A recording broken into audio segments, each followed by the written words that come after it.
Қайырлы күн, құрметті оқырмандар, қалдарыңыз қалай? Бүгін сіздермен мен ашытқысыз 15-20 минутта дайын болатын ерекше бауырсақтың рецептісімен бөліспекшімін. Мүмкін үлкен кісілер болатын білетін де болар.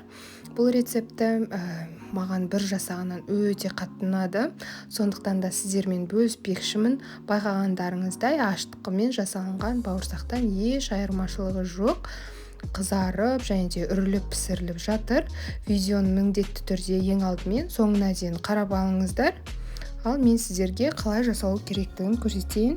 Қамыр илейтін ыдысымызға жылы сүтті құямыз. Менде дүкеннің сүті 2% қант және тұзды салатын боламыз. Бірденнен осы жылы сүттің бетіне жақсылап араластырып жібереміз кішкене ергенге дейін.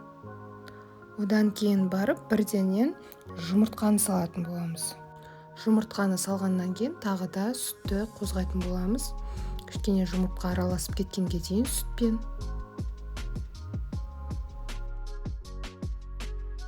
Бір ас қасық майымызды құямыз. Кәдімгі тамақ пісіретін сұйық майдан қосамыз.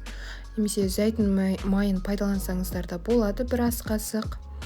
Және де бір ас қасық майонез, күнделікті қолданып жүрген майонезден саламыз. Міне дәл видеодағыдай енді жақсылап біркелкі масса болғанға дейін араластырыңыздар. Қасықтың көмегімен немесе венчиктің көмегімен өздеріңіздің қалауларыңызша.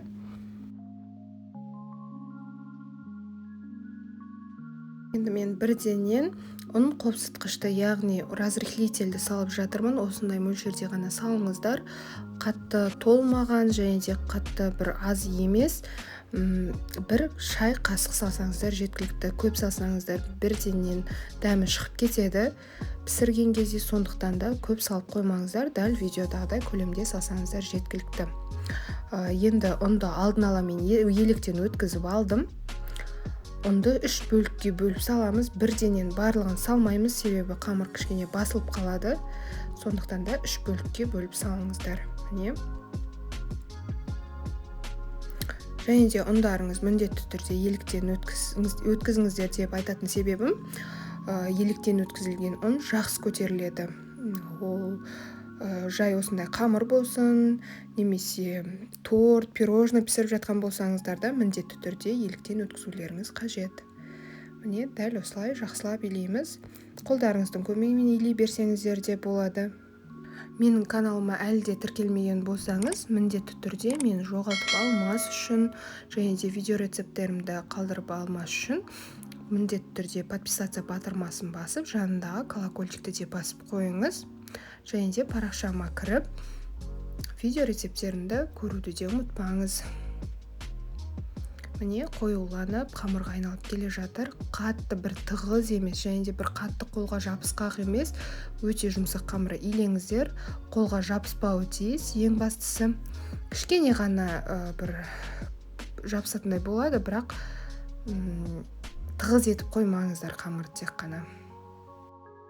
Ең соңында шет-шетін жинап, жақсылап, осылай қолыммен қамыры илеп жатырмын. Әлі де менде ұн аз. Кішкене осылай сала отырып, көп жібермеңіздер. Мен ұнның мөлшерін айтамын. Описание бөлімінде міндетті түрде қалдыратын боламын. Міне шет-шетін түгелдей жинап, осылай қамыр илейміз. Міне қамыр дайын, жұмсақ және де қолға қатты жабыспайды байқағандарыңыздай. Және де бір 5 минуттан кейін тағы да июін қандыру үшін илеп қойыңыздар. Тағы 5 минут өткеннен кейін екінші рет басатын боласыздар. Үшіншісінде жая беруге болады. Мен су, май ештеңе қолданбаймын. Кішкене ғана қолымды ұнға батырып, солай июін қандырып илеймін. Және де менде 15 минут уақыт өтті. Байқағандарыңыздай қамыр доп-домалақ өте әдемі болып тұр. Сол қамырдың июін қандырып басқаннан кейін міне кішкене жайған кезде тығыздау болуы мүмкін. Қалыңдығы 3 мм көлемінде етіп жаямын бұл қамырды. Қатты жұқарақ етіп жібермеңіздер, және де қатты қалың қылудың да қажеті жоқ, себебі ортасы піспей қалуы мүмкін. Осы кезде майды бірденен қыздыра берсеңіздер болады, себебі өте жақсы қызып тұрған май қажет. Қамырды жайып болдым. Өздеріңіздің қалаған формаларыңызда кессеңіздер болады. Мен жылдам осылай 4 бұрышты етіп кесе салуды жөн көрдім.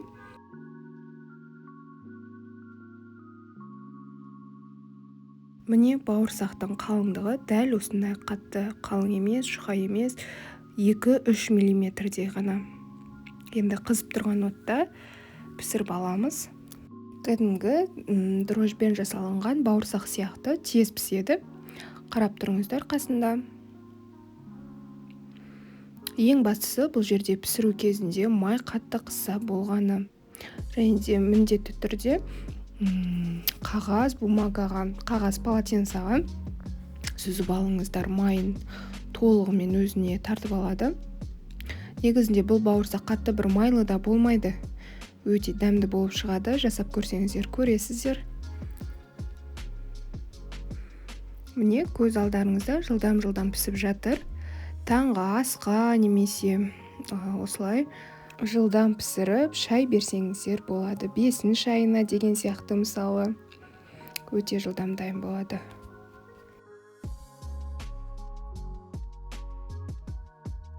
Міне ыстық бауырсақтар дайын. Иісі де өте әдемі болып тұр.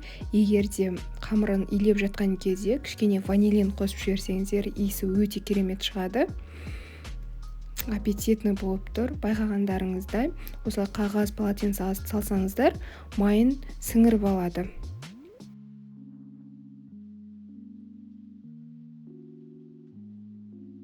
Міндетті түрде осы рецептпен жасап көріңіздер, және де жасағаннан кейін менімен бөлісуді ұмытпаңыз.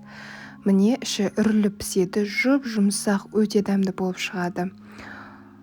Тек қана описанияда қалдырған ингредиенттерді толығымен және де өз мөлшеріңізде салсаңыз болғаны.